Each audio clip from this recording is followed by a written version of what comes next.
తెలంగాణ సాయుధ పోరాటంలో ఒక్కో ఊరికి ఓ ప్రత్యేకత ఉంది. కొన్ని గ్రామాల్లో కొడవళ్లు పట్టుకుని రజాకార్లను ఎదిరిస్తే మరికొన్ని గ్రామాల ప్రజలు గుండెలు ఎదురుపెట్టి ప్రాణాలర్పించారు. అలాంటి వీర పోరాట చరిత్రను సొంతం చేసుకున్న 2 గ్రామాలను తెలంగాణ యాత్రలో చూద్దాం.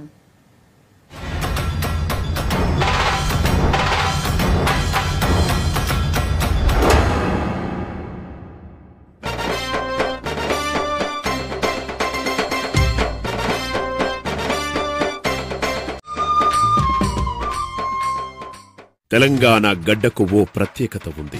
ఒకవైపు తెల్లోళ్ల భారత స్వాతంత్ర్య సంగ్రామం, తెలంగాణ సాయుధ పోరాటంలో చరిత్రకెక్కిన మరో వీరుల గ్రామం పులిగిల్ల. కూల్చివేసిన వీరగాథ వినరమ్మ సాయుధ తెలంగాణ పోరు గణరమ్మ. 50 ఏళ్ల కింద ఎట్టి చాకిరిలోన కట్టు బానిసలయ్యినారు. జనమంతా గుడ్డు చాకిరి చేసినారు బతుకంతా. ఈ గ్రామంలో ప్రతి బిడ్డ రజాకార్ల తుపాకులకు గుండెలు ఎదురుపెట్టి పోరాడారు. పులిగిల్ల గ్రామంలో రజాకార్లకు గ్రామస్తులకు మధ్య జరిగిన యుద్ధం సినిమా కథలా అనిపిస్తుంది. నిజాం నిరంకుశ పాలనకు వ్యతిరేకంగా గ్రామంలో రైతులంతా సంఘంగా ఏర్పడ్డారు. ఒకరోజు అర్ధరాత్రి 2 గంటలకు గ్రామస్తులంతా సమావేశంలో ఉన్నప్పుడు కిరాయి రజాకార్లు గ్రామాన్ని చుట్టుముట్టారు. అన్ని వైపులా దిగ్బంధనం చేశారు. అయినా పులిబిడ్డల్లాంటి పులిగిల్ల జనం భయపడలేదు. అప్పటికప్పుడే ఎదురుదాడికి సిద్ధమయ్యారు. మూకుమ్మడిగా లాఠీలు, వడిసెలు తీసుకుని రజాకార్ రాక్షస మూకలకు ఎదురెళ్లారు. అప్పటి వరకే రాళ్లను గుట్టగా పేర్చి ఉంచారు. మహిళలు కారం, కొడవళ్లు పట్టారు.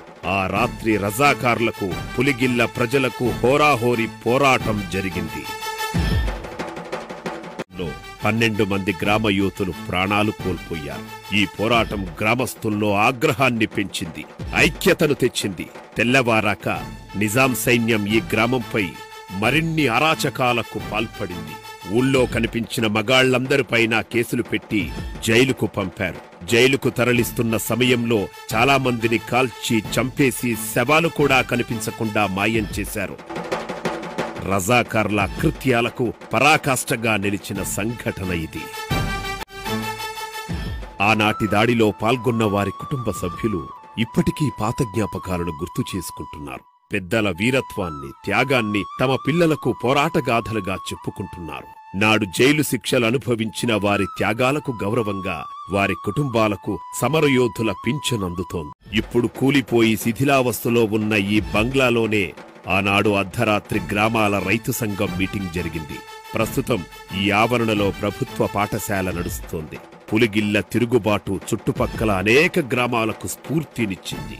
ఆ ఘటన తరువాత నల్గొండ జిల్లాలో అనేక గ్రామాలు రజాకార్లపై తిరగబడ్డాయి. దేశానికి స్వాతంత్రం రావడానికి ముందు 1946 నవంబర్లో నిజాం ప్రభుత్వం కమ్యూనిస్టు పార్టీని, ఆంధ్ర మహాసభను నిషేధించి నల్గొండ జిల్లాలో మార్షల్లా అమలు చేసింది. ఈ సమయంలో నిజాం సైన్యాన్ని, రజాకారు మూకలను, దొరలు, దేశ్ముఖులు పంపిన గుండాలను ఎదుర్కోవడానికి ఆత్మరక్షణ దళాలు ఏర్పాటయ్యాయి. ఈ దళాలే సాయుధ పోరాటాన్ని కొనసాగించాయి.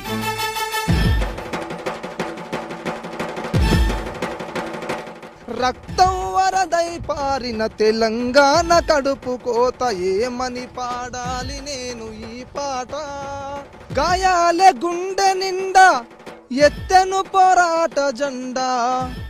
అలుపన్నది ఎరుగకుండా కదిలెను నా నల్లగొండ. నా తెలంగాణ కోటి గాయాల వీణ. తెలంగాణ సాయుధ పోరాటంలో భూమి కోసం, భుక్తి కోసం, తమ విముక్తి కోసం సుమారు 4000 మంది అమరులు రజాకార్ల తుపాకులకు బలయ్యారు. 5 ఏళ్లు సాగిన ఈ పోరాటంలో 3000 గ్రామాలు స్వచ్ఛందంగా పాల్గొన్నాయి. నల్లగొండ జిల్లా పులిగిల్ల గ్రామం నుంచి కెమెరామెన్ తిరుపతితో కలిసి దామోదర్,